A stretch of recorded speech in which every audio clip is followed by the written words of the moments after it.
Hare Krishna, dear devotees, please accept our humble obeisance. All glories to Jagat Guru Srila Prabhupada, all glories to Gurudev, and all glories to assembled Vaishnava devotees. Devotees, we are very much blessed today.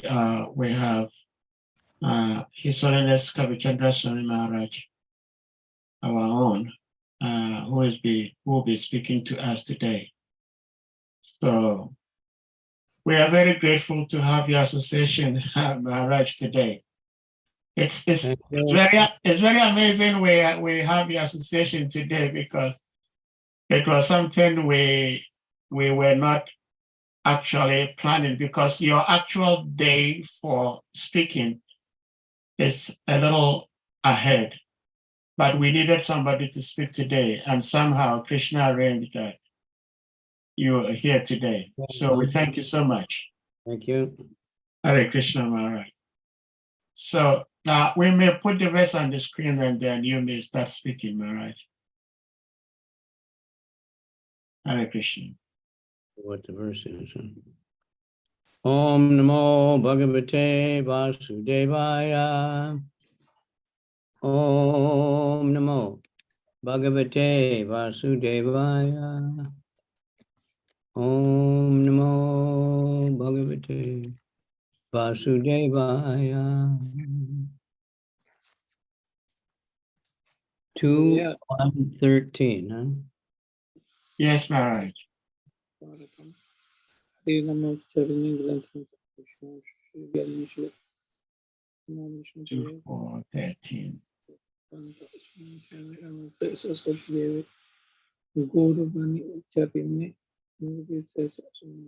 Om Namo Bhagavate Vasudevaya. Narayana Namaskritya Namachaiva Narottamam Devim Sarasatim Vyasam Tato Jayam Vidayet. Nasta Prayeshu Bhadreshu Nityam Bhagavat Sevaya Bhagavat Uttama Shloke Bhaktir Bhavati Naistiki. Okay, this is a famous verse, actually, Prabhupada referred to many times. Katvango. Will anybody repeat, or should I just read it? Maharaj, it seems your different sloka is 2:413. 2 what? 2:413. 2:4. Oh, okay, I'm sorry. I Yes, couldn't ma'am. see. That's, you're moving along. Yes. Moving on. 13. Bhuyo Nama Bhuyo Nama Savrijitan. Sadvrijina. Bhuyo Nama Sadvrijina Chide Satam, right? Yes, Maharaj. Bhuyo Nama Sadvrijina Chide Satam. Asam Babaya Kila Satvamurtaye. Asambhavaya Kila Satvamurtaye. Sam Punak Paramahamsam Ashrame. Sampuna Ashrame. Vyavastitanam Anumriga Dasuse. Vyavastitanam Anumriga Dasuse. Bhuyo Nama Sadvrijina Chide Satam. Bhuyo Nama Sadvrijina Chide Satam. Asambhavaya Kila Satvamurtaye. Asambhavaya Kila Satvamurtaye. Pumsam Punak Paramahamsya Ashrame. Pumsam Punak Paramahamsya Ashrame. Vyavastitanam Anumrigya Dasuse. Vyavastitanam Anumrigya Dasuse. All right, anyone else? Bhuyo nama sat vritna chide satam asambhavaya kila sattva mutaye pumsa puna parama amsya asrami vyavastititanam anorikya adasuse. Bhuyo namasat vrijana chide satam asambhavya kila satwa murtaye pumsam puna parahamsya ashrame vyavashtitanam anumrigya dashushe.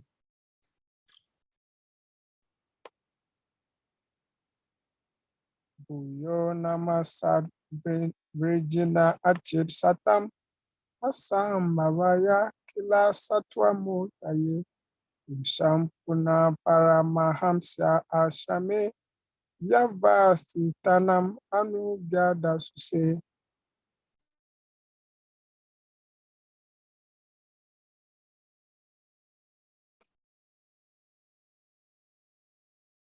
Bhuyo, Bhuyo, again, again, nama, nama, obeisances. my obeisances. Sat, Sat of the devotees or the pious. of the Of the devotees or the pious. Pious.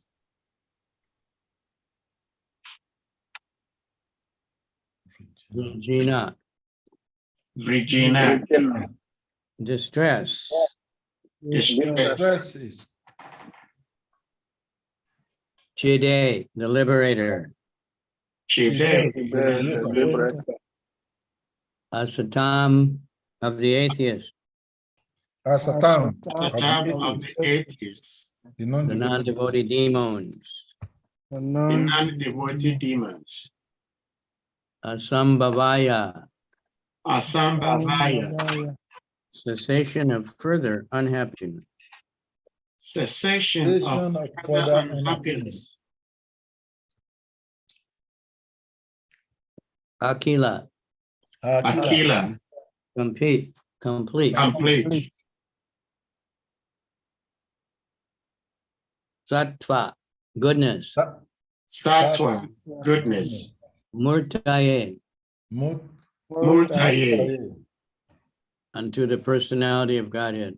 Unto the unto the personality of Godhead.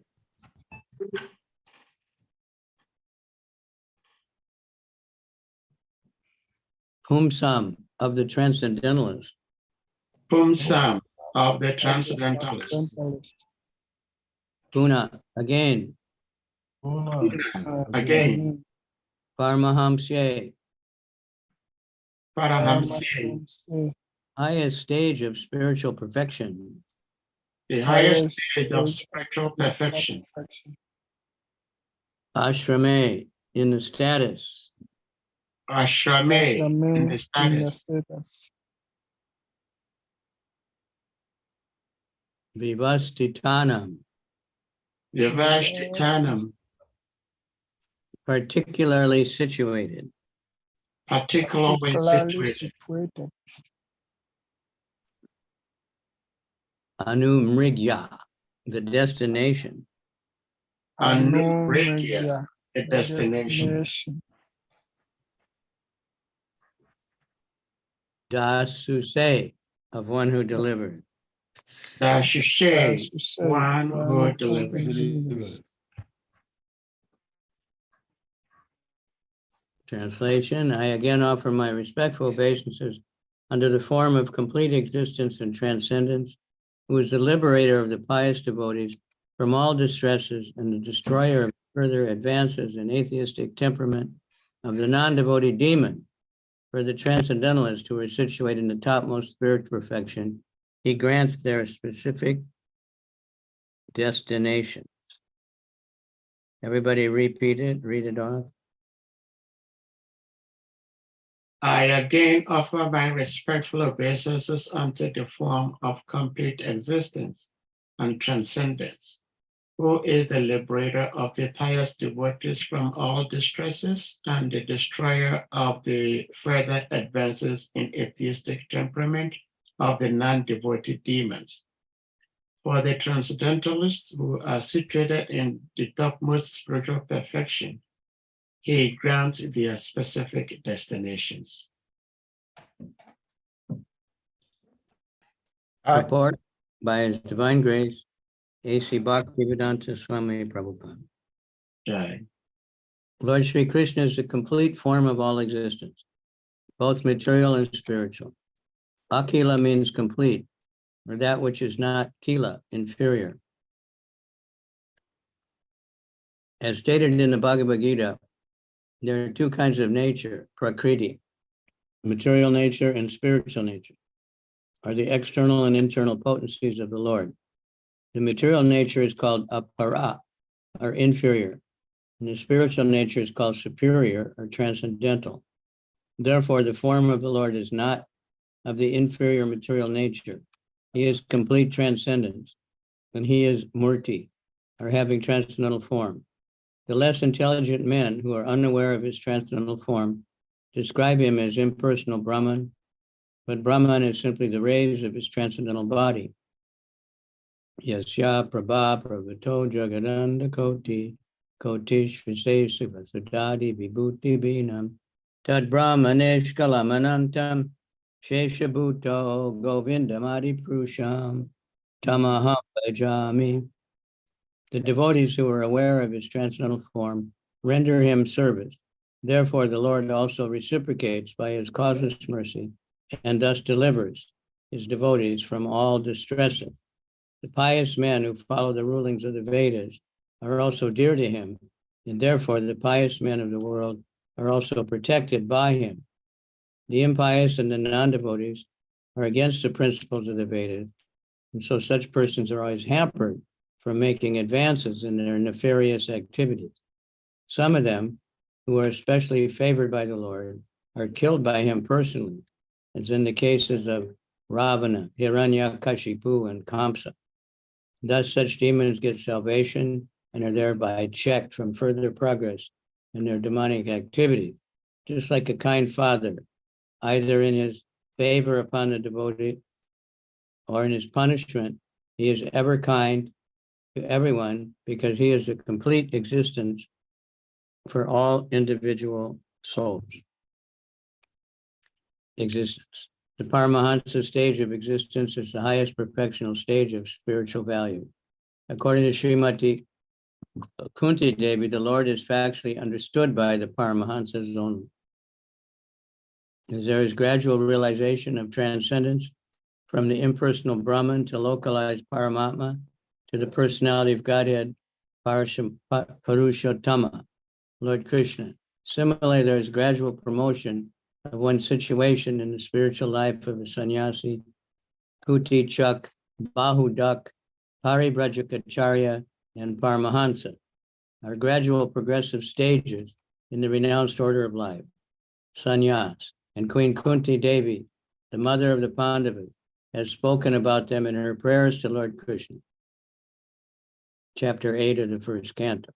The Paramahansas are generally found among both the impersonalists and the devotees, but according to Srimad Bhagavatam, as clearly stated by Kunti Devi, pure Bhakti Yoga is understood by the Paramahansas, and Kunti Devi is especially mentioned as the word descends, Paritanaya Sadhunam, Bhagavad Gita 4:8, especially to award Bhakti Yoga to the Paramahansas.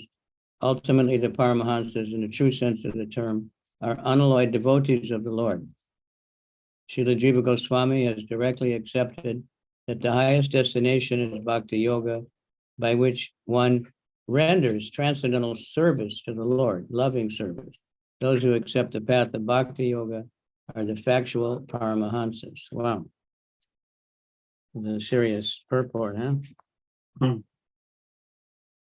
Since the Lord is very kind to everyone, the impersonalists who accept bhakti as a means of merging into the Lord's impersonal existence, the Brahma Jyoti, are also awarded their desired destination. He has assured everyone in Bhagavad Gita, Yayatamam Prapadyante, Tams tataiva bhajamyaham. As they surrender to me, I reward them accordingly. According to Vishwanath Chakravarti Thakur, there are two classes of Paramahansas, the Brahmanandis, impersonalists, and the Premanandis, devotees. And both are awarded their desired destinations, although the Premanandis are more fortunate than the Brahmanandis, because the Brahmanandis and the Premanandis are transcendentalists, and they have nothing to do with the inferior material nature full of existential miseries of life. Wow. Om Agana Timirandasya Gyananjana Shalakaya Chakshuramilitanyena Tasmai Shri Gurave Namaha.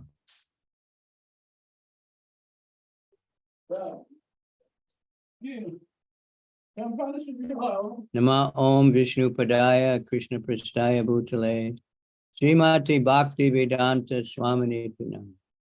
Namaste Saraswati Devi Gauravani Pracharane Nirvisesha Sunyavadi Paschatya Desatarane.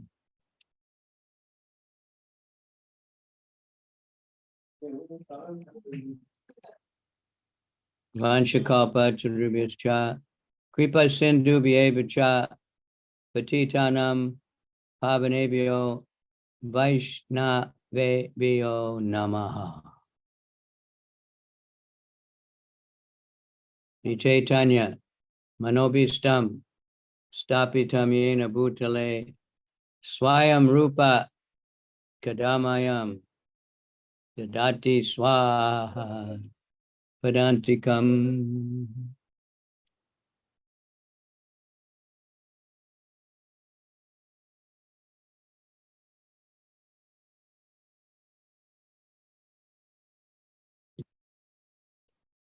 Hey Krishna, Karuna Sindhu, Dinabandhu, Jagatpate, Gopesha, Gopi Ka Kanta, Radha Kanta, Namostute.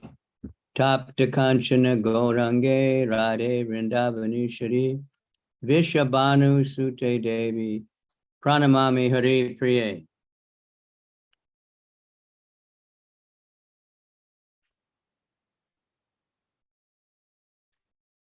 Okay, so a lot of information in this purport.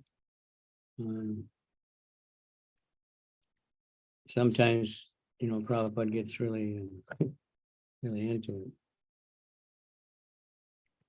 So Krishna comes to liberate the devotees and to annihilate the demons. So we have history of many demons, especially in Braj.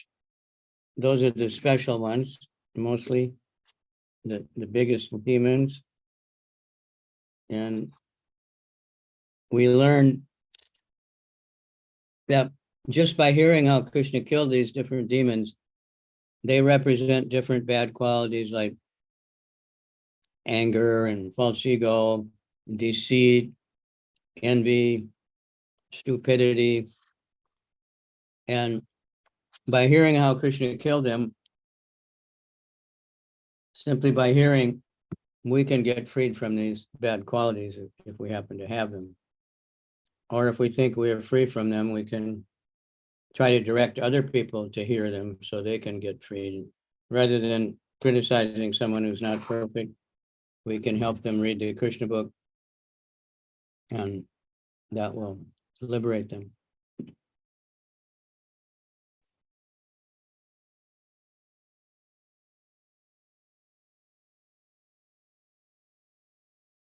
So I just tuned in yesterday and I heard this discussion question. And I this morning I was listening to Prabhupada and I heard this, so I put it up.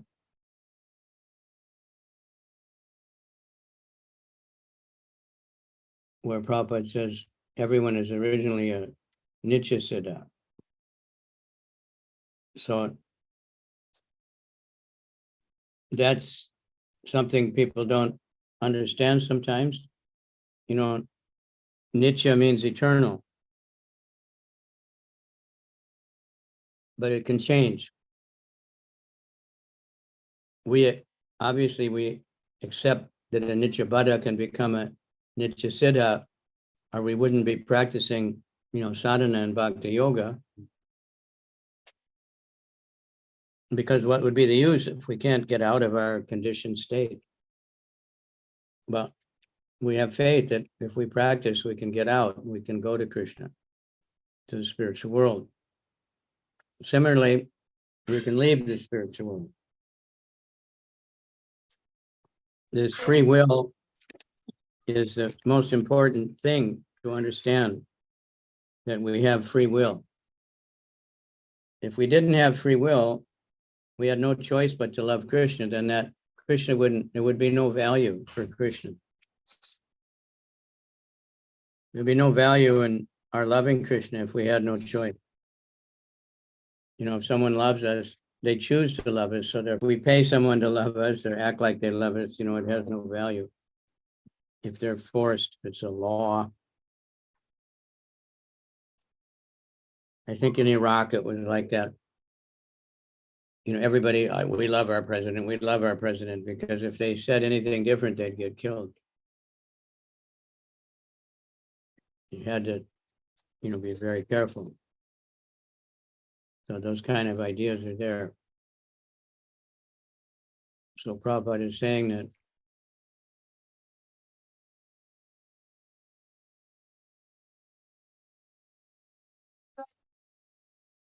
trying to find it so I get the exact quote.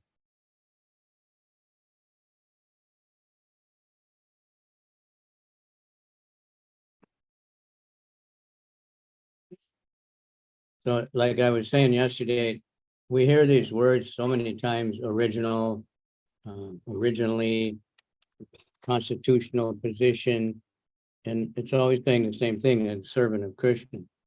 If that's our original position, as servant of Krishna, we have to be with Krishna.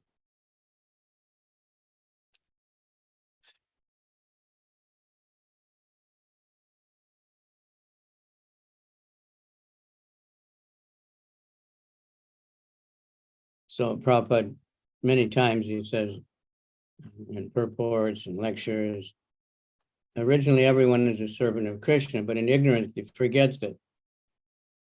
Originally, and I asked one devotee, one no-fall body one time, can you forget something you never knew? And he said, yeah, but I don't know what, he was not a native English speaker, but forget means you knew it and you forgot. Yeah. Anybody disagree with that? No, If you say I don't know, that's different. I never knew. But if you say I forgot it, that means you knew it. I forgot my keys in the room. I mean, that means you had the keys. You know about them, but you forgot them, right? I forgot to come to class. I forgot to wake up, So ignorance, we forget it. Like Prabhupada, he wrote that Vyas Puja poem for Bhaktisiddhanta. And Bhaktisiddhanta loved it. And one of the main lines is, forgotten Krishna, we fallen souls, paying most heavily, illusions tolls. Forgotten Krishna means we knew Krishna. So then we get engaged in the service of Maya with lusty desires, anger, greed, illusion, madness, and jealousy. Everyone is actually dependent on the reactions of the material laws. But foolishly, he thinks I'm independent. Originally, another from the Krishna book, originally everyone is part and parcel of Brahman. Brahman means the supreme Brahman, the spirit. The supreme Brahman can't be covered by a cloud, not just the Brahma Jyoti. Originally, this is another quote. Everyone is coming from Krishna. From Krishna, the Karna Shayi Vishnu. From Karna Vishaya Vishnu. Garbhodaka Shai Vishnu. From Garbhodaka Shai Vishnu. Brahma. From Brahma, the sages and Manus. And this way, everyone is descended from Krishna. And Krishna confirms this in the Bhagavad Gita, Sarva Yonishu Konteya, Sambhavanti Mutaya. Yeah. Tasam Mahad, Brahma, Ahambija, Pradapita.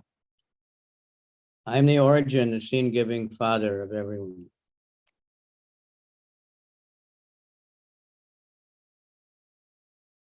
Then this, the main one I was thinking.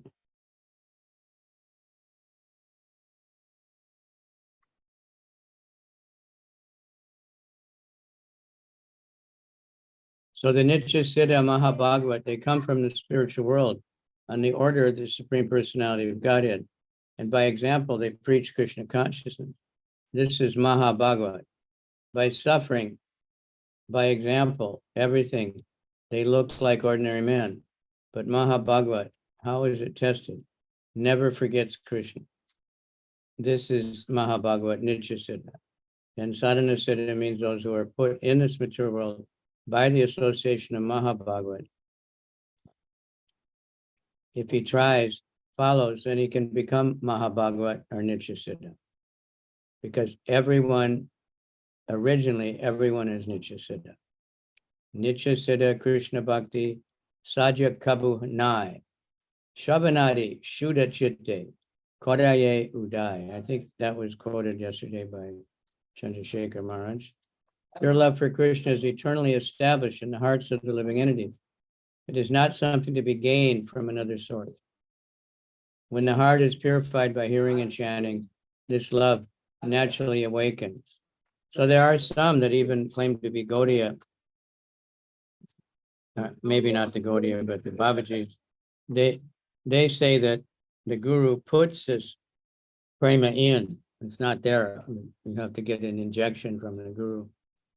But the real thing is the Guru wakes it up. He wakes us up.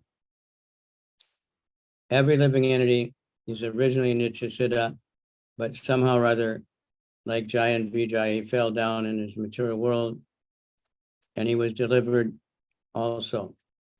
So although you've fallen in this material world and suffering the pangs of material existence, Janra Mitra Jaravadi, that's from a lecture. On account of accepting this material body, Krishna personally comes, yada yada dharmasya, glanir bhavati bharatan. Real life is to become a Mahabhagavat. But you cannot become a Mahabhagavat all of a sudden. Acharyame vaharaye yat pujam shradayet yate natad bhakteshu chanyeshu sabhakta prakrita smrita. Prakrita means that we are worshiping the deity. Not only we shall worship deity, but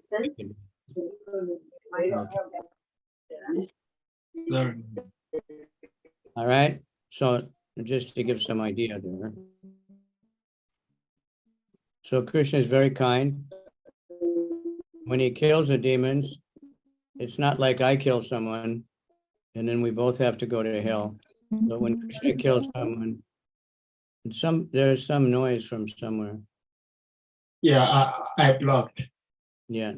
So when Krishna kills someone, they're liberated in special mercy. Nice story of Prabhupada that you've probably heard something of the story of the Juhu temple and how this man was cheating so much and trying to cheat Prabhupada, making so much trouble for devotees, actually broke the temple, threatened to smash the deities. You know, he did everything terrible, you know, bribed the government, everything. And then he died. And when Prabhupada got the news, he said, good. He said, I was praying to Lord Nrsingadev to kill him. But then someone asked Prabhupada, was he killed by Krishna? And Prabhupada said, no, he wasn't such a big demon. He wasn't such a big demon that Krishna had to come and kill him. He just died of, his own bad karma.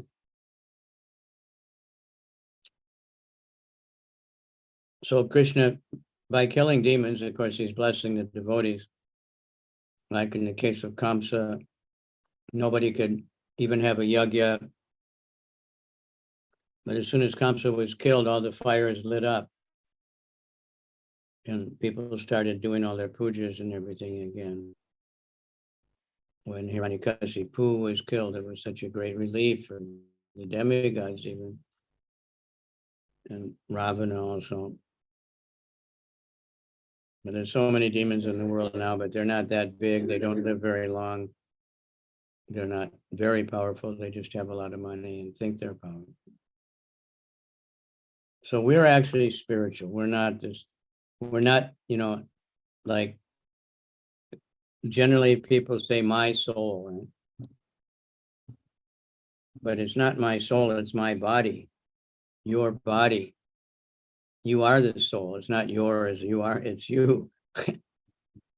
They're talking, they think the soul is some imaginary thing. I don't know what exactly they think, but they don't think of it as the living entity, the life force, that's in every living entity. So they're not inclined to take care of all living entities. They may take care of the humans, but usually they're selective. We take care of the Christians, but not the Muslims, or we take care of the Muslims, but not the Christians. We take care of the Africans, but not the, different tribes or whatever. These things are going on because we think we're the body. So Krishna has a transcendental form.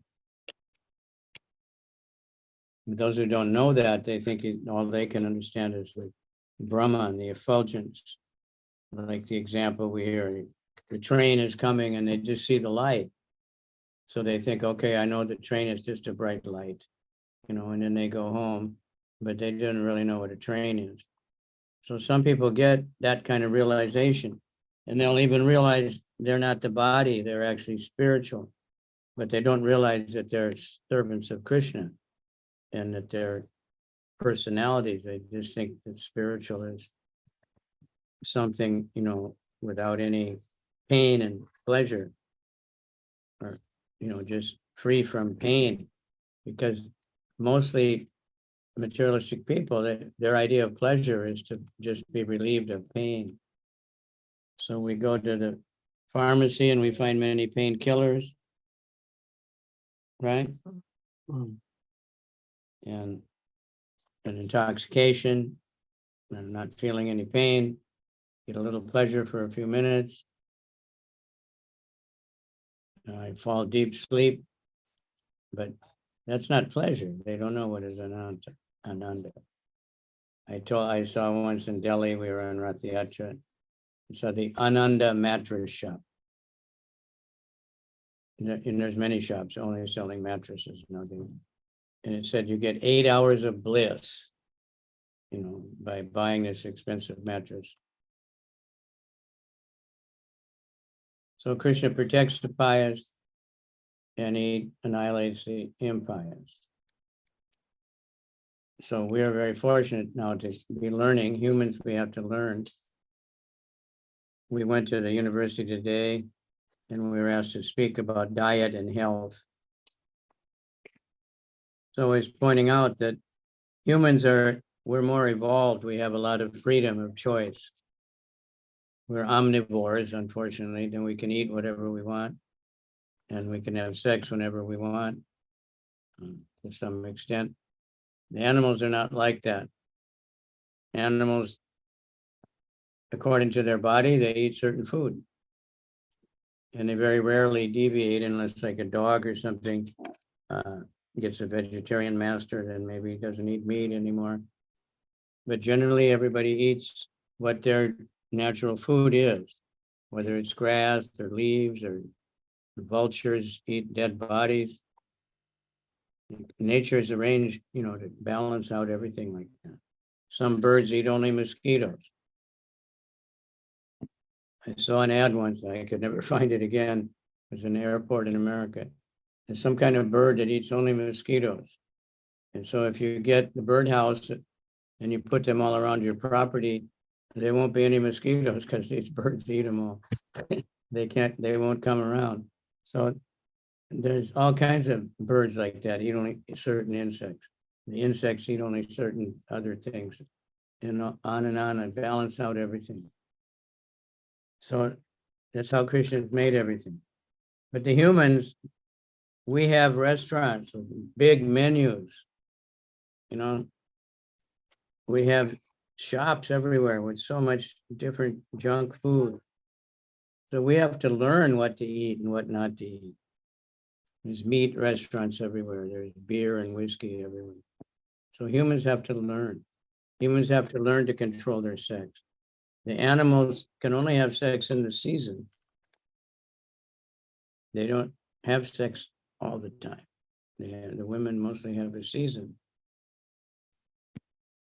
And then they have children and then they take care of them. But the humans can, do all kinds of things, birth control. They can go wherever they want. They can, so we have to learn. Therefore, there's scripture, there's gurus, there's avatars, there's messiahs, because humans have to learn how to live, what to do and what not to do.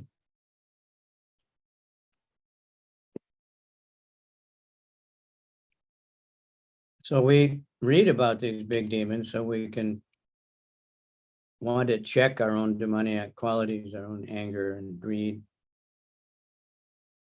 And that way help the whole world, So the Paramahansa is understood, but we can come to that stage by following the process of bhakti yoga. And we can understand, I'm a spirit soul, I'm eternal. It's like we have amnesia. So, but by hearing Krishna's pastimes again and again, by seeing pictures of Krishna, we'll suddenly remember, right, that's who I am. I'm a servant of Krishna. We don't know what kind of servant, but that doesn't matter. Nichara Krishna Das. Our eternal position is a servant of Krishna. How to serve Krishna, we have to learn. But we don't have to learn, I'm a gopi, or, I'm, people foolishly will think they're Radha and Krishna. And the Sahajas are so terrible,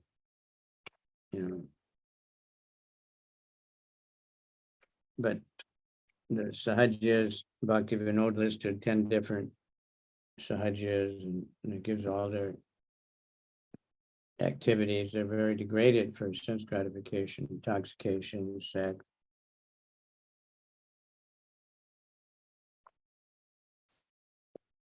So we can make progress. We can't overnight, become a Nityasiddha. We work our way up, but that's our real position. Otherwise, why would we practice? Why would Krishna send someone? What are we going to get elevated, just to become rich in our next life or go to heaven? No. Why do we have bhakti yoga? We practice actually serving the personality of God and cooking for him, dressing him, and dancing and chanting for him.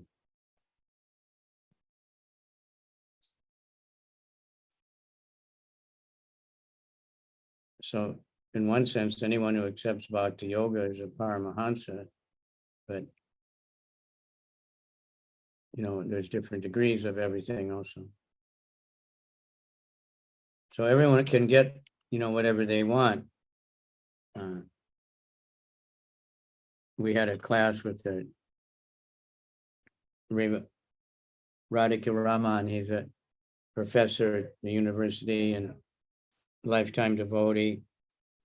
And he says the students, they ask him, like, what religious path should I follow? Because, he teaches religion, so they teach everything. But people know he's a Hare Krishna. So he tells them, you have to decide what do you want? What is your goal? And then you find the religion that will give you that goal. You can't tell him you have to surrender everything to Krishna if he works in the university. But that's for all of us. You know, what do you want? You know, do you want to go to heaven? You can do like this. You want to go to Vaikuntha? You can do like this. You want to go to Goloka? You can go out on Harinam every day and join Lord Chaitanya's Sankirtan party, which is in Goloka. So this, just one more technicality thing here, the Brahmanandis and the Premanandis, devotees. The Brahmanandis, they're not exactly Mayavadis. Well, there's the Mayavadis and the Brahmanandis.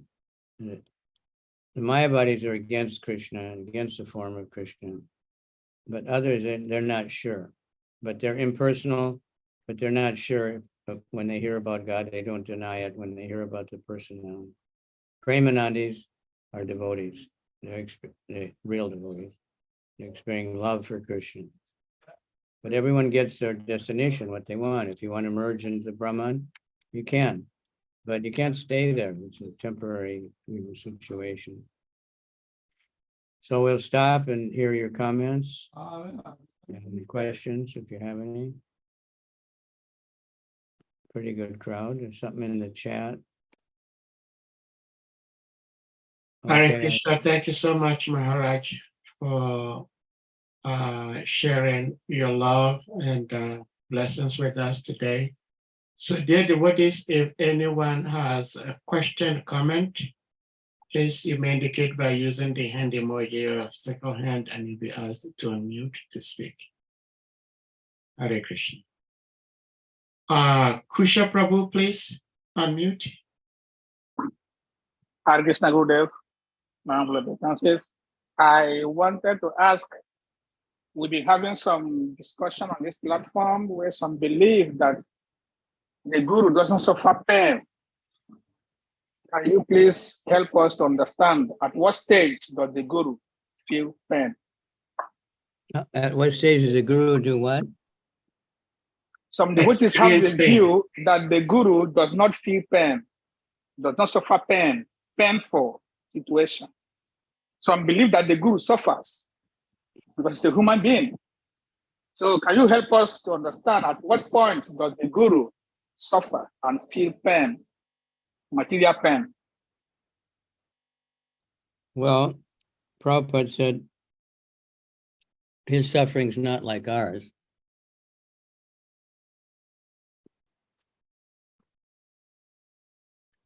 Sometimes he said it's like a father. If your son goes to prison, you suffer, but not the same as the son that's in the prison.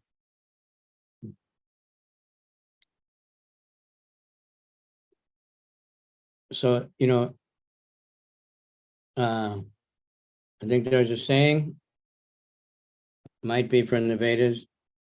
It's become more common. I've heard it first from Sridhar Swami, my godbrother. Pain is inevitable. It's a material world.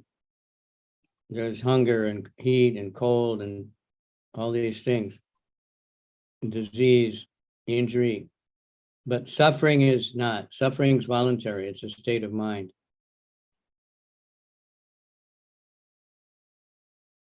So that takes a little thought.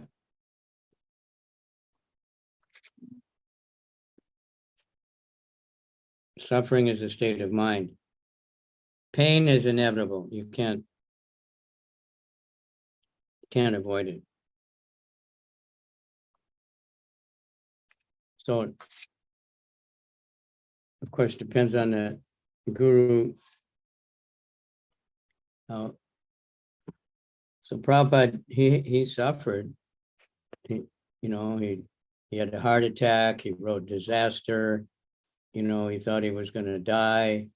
He especially suffered when devotees, fell away and didn't want to serve him anymore. He got hurt, in car accidents, right? But but it's not the kind of suffering like us. We're complaining and blaming it on someone else and everything. Does that help? Like in the Lilamrita, it tells how and the story is what Prabhupada told the devotees, that, you know, he would go to Delhi to sell his back to Godhead. In Delhi, you know, it gets like really hot, horrible place. And one time he had a heat stroke or something, he just fell down. And another time he got hit by a bull and got hurt, or hit by a cow. And, you know, the book said he suffered, and then devotees, oh, how can you say that? He's a pure devotee, he can't suffer. But they suffer differently, but they have to, it's suffering to have a material body. You know, if you're really from the spiritual world, you don't have to deal with all these things. But it's pleasure because it's done in the service of Krishna. So it's not like our stuff. It's not suffering exactly, but definitely there's inconvenience, there's pain, there's heat and cold. Prabhupada wasn't a yogi that went out naked in the winter. He put on warm clothes.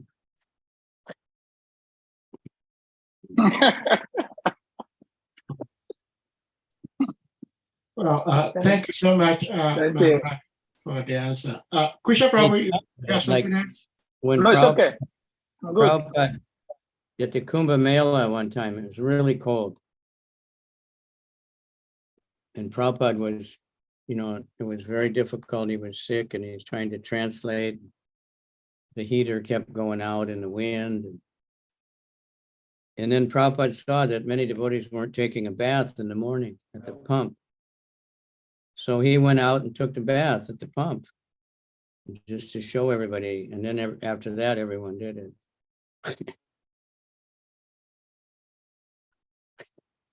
All right. Thank you so much, Maharaj, for the answer. This question Kusha Prabhu asked, and the answer you just gave, Maharaj, is very, very helpful. And I hope all of us are listening with rapt attention, because sometimes some of us become, I'm being careful of what word to use, but we become somewhat like, we think, since the spiritual master, as the scripture says, that the spiritual master is no more an ordinary person.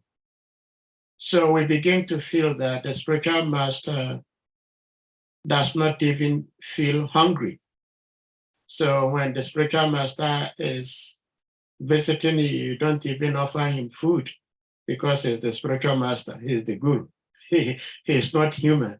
But that is not the understanding.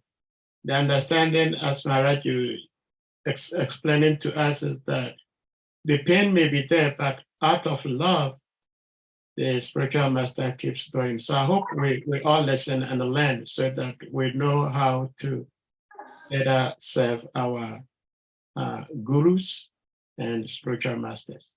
So thank you for sharing that, Maharaj. Yeah, Anyone with any question? If you know, Prabhupada, if his prasad was even a few minutes late, he'd be very upset. But he said that's because he was so hungry that his stomach was burning up if he didn't get the food on time. So, you know, he had a material body. Yeah. Have to, that's a tapasya, to come and live in the material body, but he's not suffering the way that we suffer, Yeah. you know, being very upset about it, you know, he tolerate. No, this is life, and this is my service to Krishna. And just There was a time one devotee driver, he used to drive Bhaktivedanta Maharaj when Bhaktivedanta Maharaj would come to Ghana.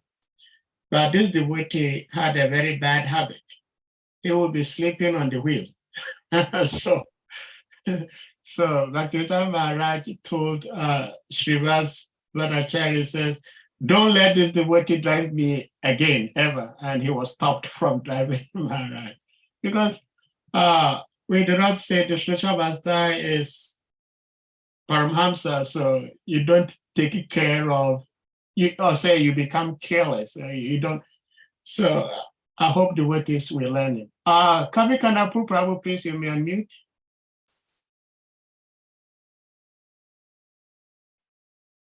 Hare Krishna, Guru Maharaj. Please accept my humble obeisances, Guru Maharaj.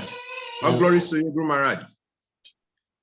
So, my question also is related to what Krishna Prabhu asked and the way Sayadaw Prabhu is trying to translate what you answered. So, Guru Maharaj, my question is that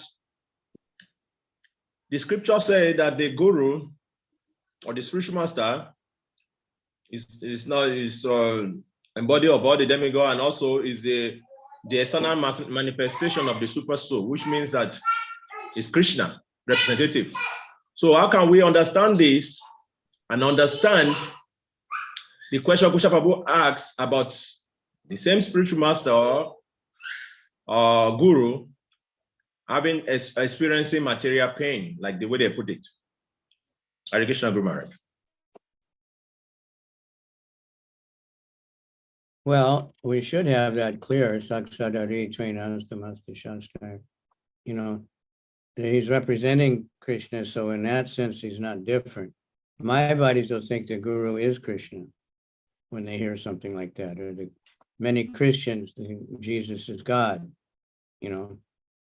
And now I've seen many Christians also online stating very strongly Jesus is not God. He prayed to God. How can he be God? You know, he sat at the right hand of God, and they picking up on all that stuff. But so the sum total of all the demigods, that means you don't need to worship a demigod to get some kind of benediction, because you can get everything from the spiritual master. And worshiping demigod, you know, he doesn't have the exact power of all the demigods, but because he represents Krishna, you know. Otherwise, some think, well, I should worship the demigod to get this and that, and then I can serve my guru with the money I get or something, you know. But no, you want to get the benediction, the supreme benediction you get from the guru.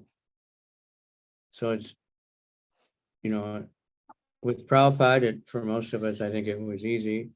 I don't know, you know, for the rest of us, you know, we have so many defects, but still Krishna is using us for particular types of service.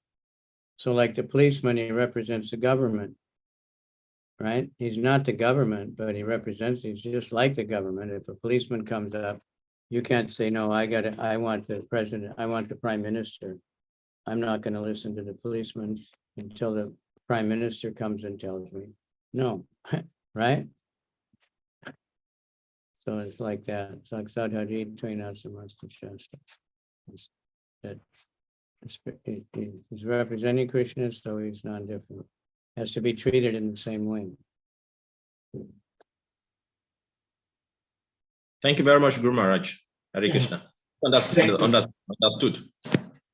Thank you, Maharaj. So, Bhaktasan, please, you may unmute. Hare Krishna, Guru Maharaj, please accept my humble respect obeisances. All glory to Sri Prabhupada and all glory to the Swami devotees. Maharaj, thank you for this wonderful class. When I joined the class, you were mentioning something about forgetfulness. That we are all Krishna consciousness, but we forget ourselves. And you give a lot of examples, like maybe you forget your key. That means you know you have a key, but you forget it. Maharaj, this is my question. There's a lot of people in other faiths, for instance, and in Islamic religion, Quran said that if you don't understand anything in Quran, then you have to look into the Ahl Kitab. Ahl Kitab means the book, the first books. And most of the time, these people, they refer to Vedas instead of considering the Bible and the other books. So in Vedas, they speak very broadly about God. And my question is, for somebody who can refer these books, this referring to Vedas, that means he has to know more about God or Krishna. But these same people, they think that if you are a devotee, you are idol worshippers. So my question is, if a person in this state, he's still in forgetfulness, or he's ignorant, or he's in that state because of his karma. This is my question, Maharaj. Hare Krishna.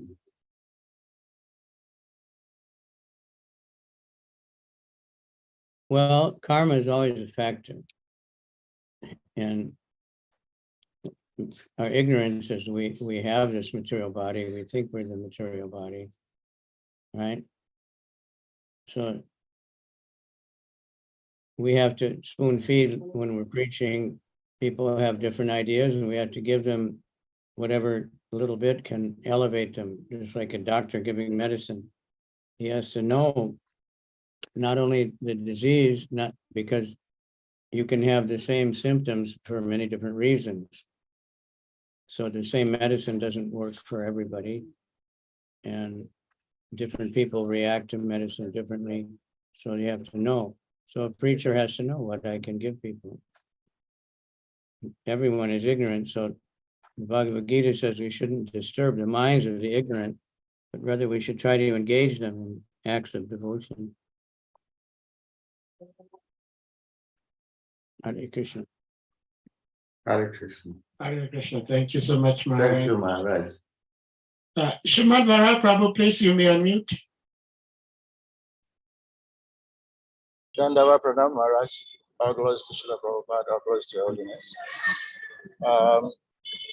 So this example of Jaya and Vijay as souls who fell from Vaikuntha, that is the first example that comes to mind when we hear that we do not fall from Vaikuntha. So we think of Jaya and Vijay. But then those who say we do not fall from Vaikuntha claim that Jaya and Vijay are associates of the Lord. And they did not fall. That's only Leela. The Lord wanted to spot. The Lord wanted somebody to spot with. So he sent his associates down so that he can engage in fighting with them like sport. So so it is said that we should not compare ourselves with Jaya and Vijay. So please, what do we say to that? Well, I don't know who you're talking to, but it's the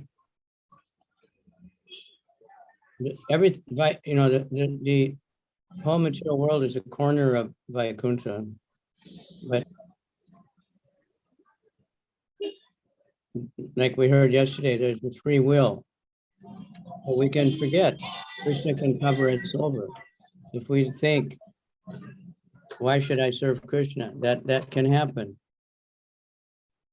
Jai and Vijay weren't thinking that way. This was a special case. So it's not like you actually fall, but you just forget. And then you remember, if you're fortunate, that's why we have, scripture and we have temples and we have avatars, is to wake us up again. So we'll get the desire to go back and remember where we came from. So it's, it requires some intelligence. And so we can't always explain it. One reporter asked Prabhupada once, if the spiritual world is so good, why would anybody leave? He said, I can't understand that. Prabhupada said, that's because you're stupid. He said, just like people are in this movement and they leave. but they can't forget, they come back eventually. So no one is kicked out. It's not like you get kicked out, but you just leave, by that wanting to exercise that free will. Otherwise, like Maharaj was saying yesterday, really good things, like say, if we came from Brahmajyoti, Prabhupada just said that's already a fallen condition to be in the Brahmajyoti. Then that means, where did all the variety come from? The Brahmajyoti is no variety. Everything is one. Everything is all the same. How did all this variety come out from that? But you can see that oneness is a part of unlimited variety. Darkness is the absence of light. You can turn off the light. You can block the sun, and then it'll be dark. But otherwise, darkness doesn't exist if there was no light. So we have that free will. So we can choose. Do we want to serve Krishna? We want to serve Maya. If we don't want to serve Maya, we don't want to serve Krishna, he immediately provides Maya for it. He's very kind. He doesn't say, no, you have to stay here and stay home and love me. You have to learn. We have to learn. All right. That's what I say about it. I don't get that question very often. Depends on what kind of language you're preaching in, but. Well, thank you so much, Maharaj, for the answer. Ganga Prasad Prabhu, please, you may unmute. Hare Krishna Maharaj, obeisances at the Lotus Feet, all glory to Guru Angoranga, all glory to Srila Prabhupada. Thank you very much for the lecture, Maharaj. In the course of your lecture, you mentioned two things that I just needed some clarifications on for personal application. You said you went to the university and you were asked to speak about nutrition or diet. And you mentioned that different people eat according to their body. But towards the end, you said that except they are fortunate, as you refer to dogs, except they are fortunate to be dogs to devotee and you'll be feeding them vegetarian prasad.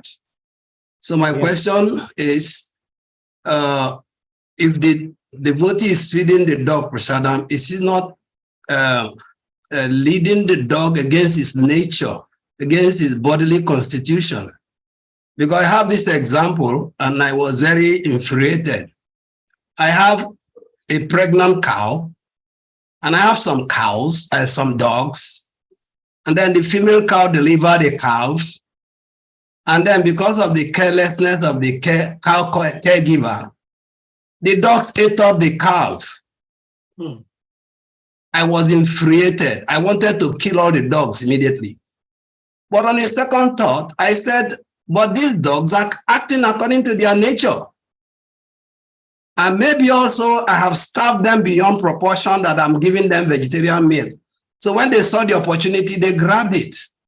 So what should be the real attitude when we have pets?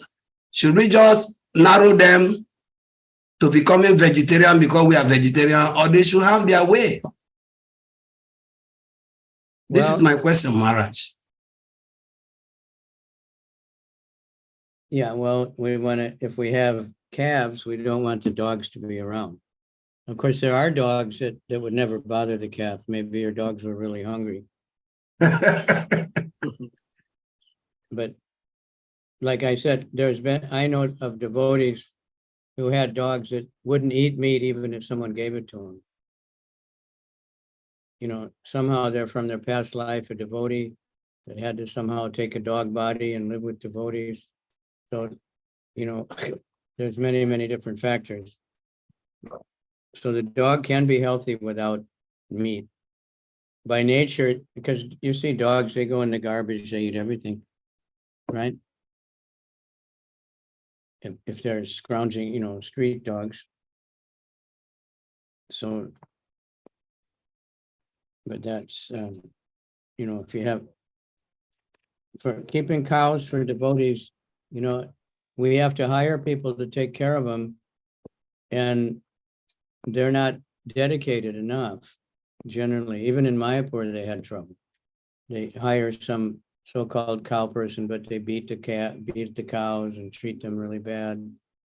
So, you know, we need to train. If we want to have cows, we have to have devotees who learn how to take care of cows and really love cows and want to take care of them. Just like if you have someone take care of your children, you know, you want to know what kind of person this is. And if they're not going to get mad at, you know, they have these babysitters in America, and sometimes they turn out to be really cruel, you know, and they really mistreat the kids. And the parents don't know about it for some time. You know, so, you know, you want to check in, you want to really know the person. So with the cows also, we have to be very, very careful. And not to have very many cows. We don't have the land, we don't have the facility, we don't have the, you know, the protection. Because there's people want to eat the cows. All right, so, but as far as, you know, I've heard of many devotee dogs who, they wouldn't even eat meat if someone gave it to them, but, you know, they're feeding them tofu or something, you know, and rice, and they're happy with that. And that's when that dog followed Shivananda Sain when they were going to Puri. It actually mentions in Chaitanya Charitamrita, he had special rice prepared for the dog. You know, and then one day he got delayed because the toll keepers, some of them didn't want to let the dog on the boat, and he had to pay bribes. And then he got, you know, and he asked, is it rice ready? And they said, oh, we didn't make the rice for the dog today. And the dog went off, and he was really worried. But then he found the dog with Lord Chaitanya, and Lord Chaitanya was eating coconut and giving the pulp to the dog and telling the dog to chant Hare Krishna. And then the dog went back to Godhead. Everybody saw the dog just go back to Godhead. Thank you so much, Maharaj, for the answer. In line with Ganga Prasad Prabhu's question, Maharaj, I have this feeling that it is not proper for devotees to keep something like fish as pets. You know, some people have like a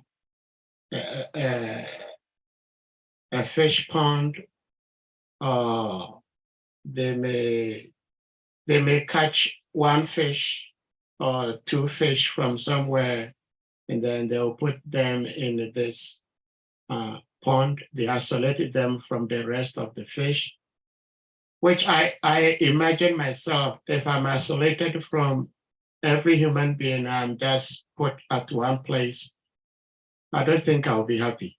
So what do you say in that regard, like devotees keeping fish pond just for fun, because they're not going to eat the fish? And in general, devotees keeping pets like dogs and cats, if it's okay, and if it's okay, how do devotees care for these pets? Because it's said even when a dog sees the food that you're going to offer to Krishna, you cannot offer to Krishna. Hare Krishna, Maharaj. Well, if you're giving a dog prasadam, Krishna had pet dogs, a couple of them, pet monkeys, but he lived in the village also, you know, so he didn't have the dog in the house like modern people do, or the cats. I know a lot of devotees keep cats and they keep dogs, but there's many different reasons. I was in Los Angeles and someone was complaining to me that one of the pujaris had a dog. So I asked about it, and this Pujari is my godbrother. He was in Vietnam, and many of the soldiers that were in Vietnam, they have what PTA, post-traumatic distress. PTSD. Yeah. So the dog was a therapy dog, by having this dog, the dog is his companion and he has to take care of it. And then it keeps him from freaking out. So, okay. And he take, it's not the cleanest, most fucker thing, but there's sometimes need for it. But the fish pond, I don't know. I was at one devotee's house and they had these fish and I said something like, must be, they're just going around and around this little tiny bowl, He said, well, they say that the memory span of the fish is so short, they don't know. They don't think like that, But then you see in the lake, in the pond, they gather together and they go around and around like, they seem to be following, most of them are following the group, Yeah. But why they're doing that? Because they just get caught up in the current, or it's the best way to be protected. We don't know. So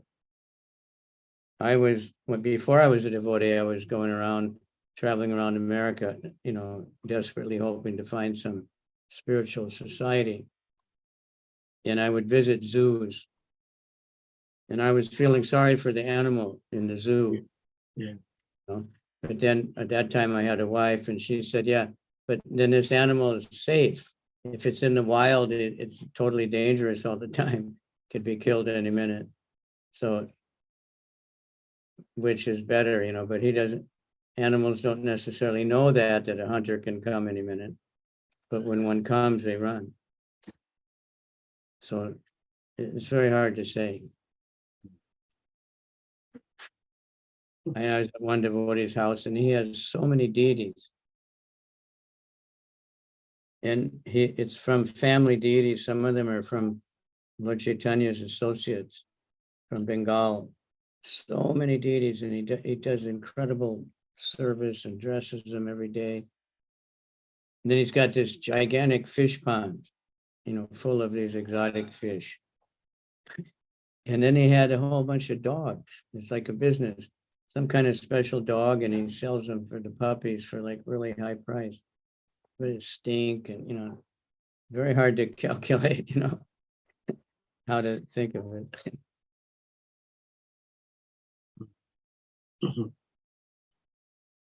Well, So, I don't know here, devotees, but if we're going to keep cows are the most difficult animals to take care of.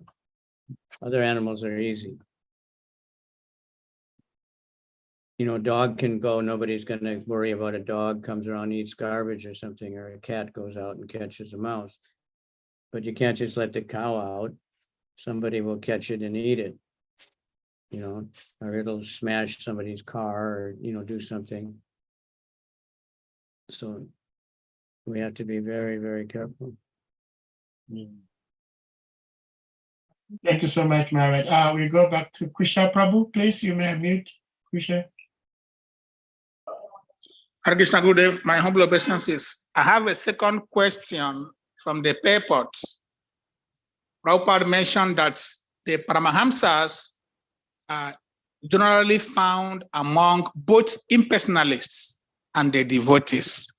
Yeah. So my question is, if Paramahamsas can be found also among the impersonalists, why do we sometimes talk about like the Ridviks, like people who are not in ISKCON, as not being good devotees in good standing, as being deviated from ISKCON standard? If even Paramahamsas can be found among the impersonalists. Well, you have to read what it says, but that means that they're fully understanding they're spiritual. They don't have any connection with the material world or sense gratification. And so there's different kinds of Paramahamsas, The real ones are the ones that know Krishna as a person, know they're servants of Krishna. I don't want to get into all the other stuff, but the Ritvik they're going against the whole parampara. You know, they made up something completely new. That after Prabhupada, no one else can be a guru, and everyone gets initiated by Prabhupada. You know, that's nowhere ever, you know, even the Christians with Jesus is, you know, he's the founder of Acharya. So we have to recognize Prabhupada as the founder of Acharya, but that he's not so useless that he couldn't, you know, create other devotees that could carry on the disciplic succession. And Thank you. devotees criticize everyone without really knowing what they're doing. It's not our business just to go around criticizing everyone. Our business is to, you know, glorify the real devotees, the good ones, and spread the holy name. You know, not to look for trying to prove I'm better than someone because they've got this philosophy or that philosophy. Yes, good. Thank you. Thank you so much, Maharaj. I mean, Krishna Prabhupada, like Maharaj is saying, Ritvik philosophy is completely different from impersonalism. Ritviks are just sick people. That's what I will say. They are just sick. They are just envious. Period. Harichakra Prabhu, please, you may mute.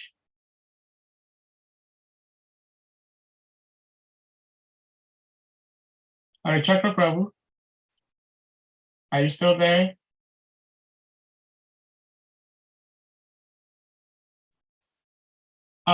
Maharaj, while we wait for Harichakra Prabhu to unmute and say whatever, you were talking about initially in your lecture, you were talking about what Srila Prabhupada has been saying about the origin of the soul. Actually, when this topic came up in yesterday's Srimad Bhagavatam discuss, I did a little bit of studies on it, and it's unfortunate I do not have the document with me here, but there is one particular reference that I remember and I researched, and if you wouldn't mind, I would like to share on the screen for the devotees to read.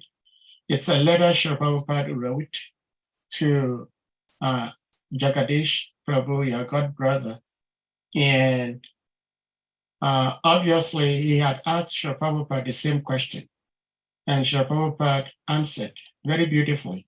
So I would like to share it here. Okay. It's a letter to Jagadish, dated February 27th, 1970, location Los Angeles, letter to Jagadish. It's a bit lengthy letter that Srila Prabhupada wrote because Jagadish Prabhu asked different questions to Srila Prabhupada. So Srila Prabhupada was answering each question that Jagadish Prabhu asked. And then there is this question that Jagadish Prabhu asked. So Srila Prabhupada answered, and I have highlighted it here. Regarding your questions concerning the spirit souls falling into Maya's influence, it is not that those who have developed a passive relationship with Krishna are more likely to fall, more likely to fall into nascent activities. Usually, anyone who has developed his relationship with Krishna does not fall down in any circumstance. But because the independence is always there, the soul may fall down from any position or any relationship by misusing his independence. But his relationship with Krishna is never lost. Simply, it is forgotten by the influence of Maya. So it may be regained or revived by the process of hearing the holy name of Krishna. And then the devotee engages himself in the service of the Lord, which is his original or constitutional position. The relationship of the living entity with Krishna is eternal as both Krishna and the living entity are eternal. The process is one of revival only, nothing new. So I think this buttresses, Maharaj, what you were saying, that if one didn't know something, how do we say he forgot? So I thought I may share this for all of us to read and also understand. Hare Krishna. And another, like basically, I joined the Hare Krishnas in 1971, 1970, I think, actually at the end, but I wasn't keeping track much in those days of time. Thought that was Maya. So, but we didn't hear this talk about, Prabhupada said, we're fallen, and that was more or less just accepted.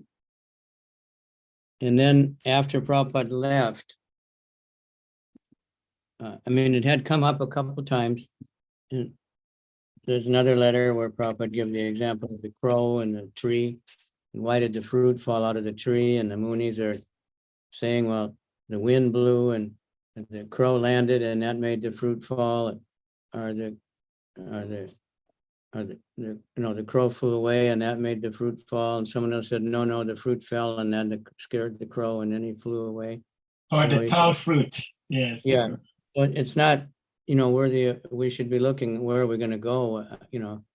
Not how we got here. Yeah. It's from time immemorial somehow or other, it can't be traced back. Yeah. So, but then after Prabhupada left, we were bewildered. And even though Prabhupada had said, one time he was asked, well, when he went to India and he didn't know if he was going to die, Prabhupada, someone asked, can one of your godbrothers come and teach us? And Prabhupada was very upset about that question. He said, no, if they teach one thing different, it'll ruin everything. Yes. But devotees started going to one godbrother, and he was talking like this, that everyone comes out of nothingness, and then there's some kind of soul that chooses, you go to the material world, you go to the spiritual world. Really bewildering. And I went once or twice, but I just couldn't get into it, especially when he said, actually, my Guru Maharaj asked me to go to America first. He said, but I don't like low-class people, and I don't speak good English, so I trained Swami Maharaj and sent him. Oh, no. So I couldn't handle that. And another one of my godbrothers, he heard all this talk about that coming out of nothingness, and there's someone else deciding if you're going to go to the material world, the spiritual world, and this my godbrother, he said, he doesn't give any scriptural reference. He just talks, but he doesn't give any scriptural reference. And then other things came up about everything else, and then we had to say, don't go there. And then everybody got upset because he was Prabhupada's friend, but philosophically there was a lot of disagreement. But that's when it started coming up, and then ever since that, devotees are finding this and that, questioning. But if you just go, it's not like Prabhupada just sometimes said, our original position, just so many times. Every time I read for more than a half hour, I find a couple of references to back it up. All right. Thank you so much, Maharaj. I think Harichakra Prabhu is back. Please, Harichakra Prabhu, you may unmute. Hare Krishna Maharaj, please accept my obeisances. Yes, sir. All glories to you, all glories to Prabhupada, and all glories to the assembled devotees. Yeah, Maharaj, in your speech, you were talking about the forgetfulness, that our forgetfulness is what is brought us into the material world. But we realize that in the material world, trying to remember back again to go back home. We have different degrees. Some people have some sort of remembrance. Some people doesn't have at all. So does that mean our forgetfulness have different degrees? Do we have different degrees of forgetfulness here in this material world? Or the forgetfulness that brings us here, is it different degrees of forgetfulness that bring us down here in the material world? Yeah, well, the material world is forgetfulness. Forgetfulness of Krishna means, we're in a material world. That's what happens. And only Krishna can cover us over to forget him, because he sees we have this, we want to exercise our free will. The devotees made a drama way back. Madhuvisa Prabhu made the fish. I don't know if you ever heard that one. You can find it online, but so the story is that the big fish, he gave the example, and he wants to go to the material world, and Krishna's always, are you sure, it's going to be this? And yes, I'm sure, I want to enjoy. And then he goes, but he can't enjoy it. And he goes through so many things, trying to be the big shot, I want to be the big fish, I don't want to be the little fish anymore. So it's something like that. So that forget the material world is me, that's forgetfulness. But then once we're serving Maya, we forget so many things and remember so many things. And a lot of us will say, well, I don't have a good memory. But if you just watch your thoughts for a while, we're remembering things constantly, but we're not remembering the slokas, we're not remembering, to go to Mangalartik or something. But we're remembering something all the time, and then we're forgetting things all the time. And the more we get older, then people start forgetting, they can't even remember anything. Alzheimer's and all these diseases people get, because it's so covered over by them. Once we dive into the ocean of material life, then we get caught up in it. Thank you so much, Maharaj. Thank you. Anyone else with any question or comment, realization?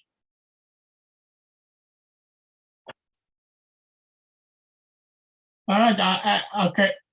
Krishna Prabhu, hold on for a second, because I had a question in line with one question Krishna Prabhu asked about impersonalists who may also be Paramhamsas. And Paramhamsas are understood to be like the topmost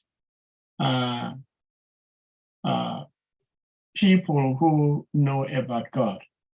So if impersonalists can be a Paramhamsa, then why did Lord Chaitanya warn devotees not to really associate with these Mayavadis or these impersonalists?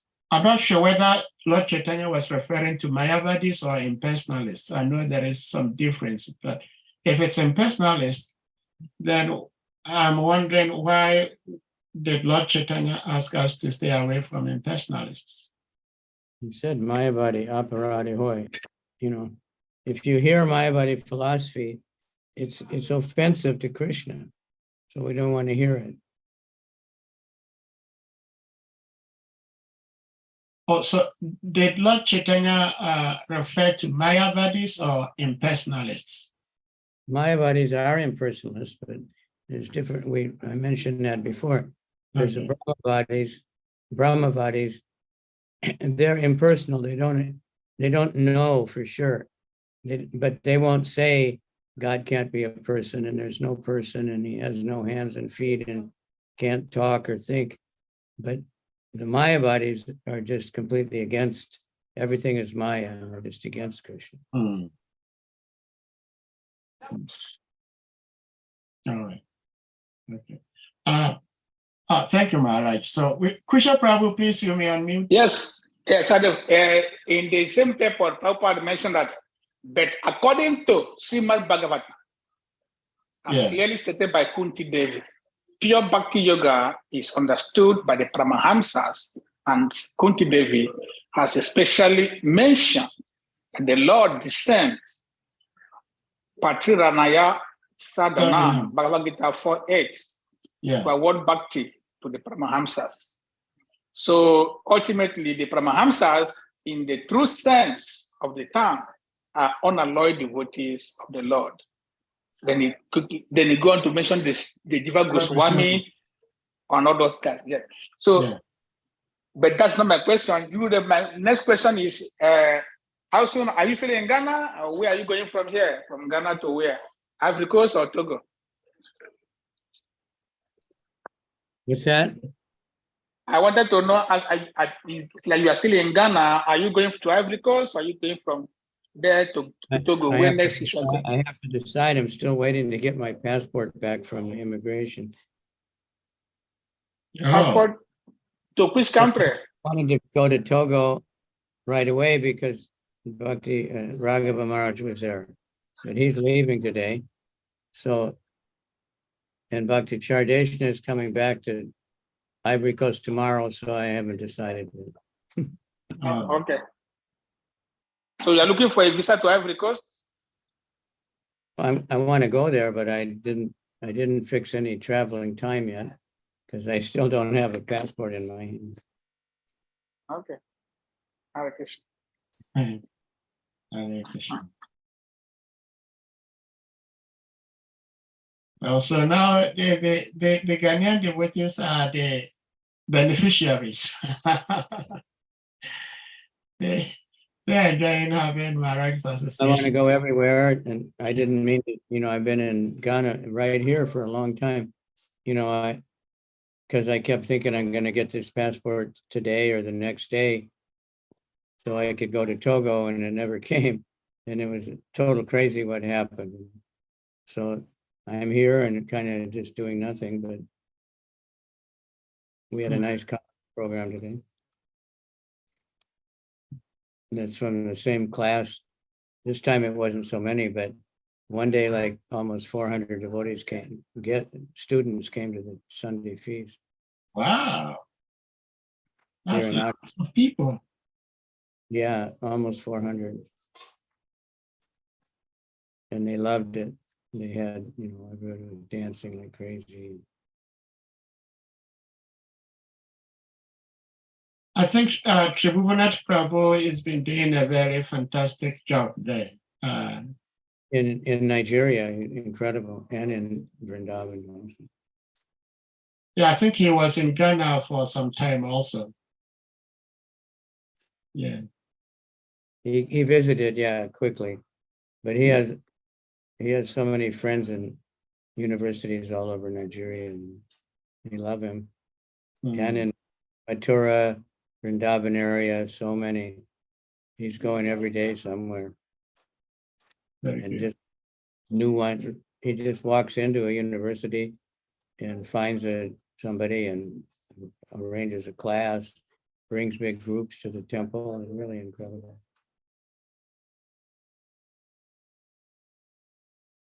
Thank you so much, Maharaj. We seek your blessings upon him. Please. Yeah, my special mercy for me because he's so humble. He gives me credit. Hare Krishna. Okay, so Srimad Bhagavatam ki jai. Jai. So, dear devotees, we're going to humbly request you all to kindly unmute yourselves. No, hands are up. Is that just because they didn't put it down? Yes. I think Harichakra, because he did not put it down, and Kusha Prabhu too, I think he did not put it down. Okay. So I'm going to put them down for them. Hare Krishna, Hare Krishna. Hare Krishna. Hare Krishna, Hare Rama, Rama Rama, Hare Hare. Vancha Kalpatari Arudhyascha Sindhubhyavacha Titana Pavanebhyo Vaishnavebhyo Namo Namaha. All glories to His Holiness Kavicandra Swami Maharaj Ki. Jai. I just got back like 10 minutes before the class from the university. And, you know, we sat there a long time and other professors talked, but they were very good about listening to what we said. Srimad Bhagavatam ki jai. Jai. Bhakta Vrinda ki jai. Yeah. Yeah.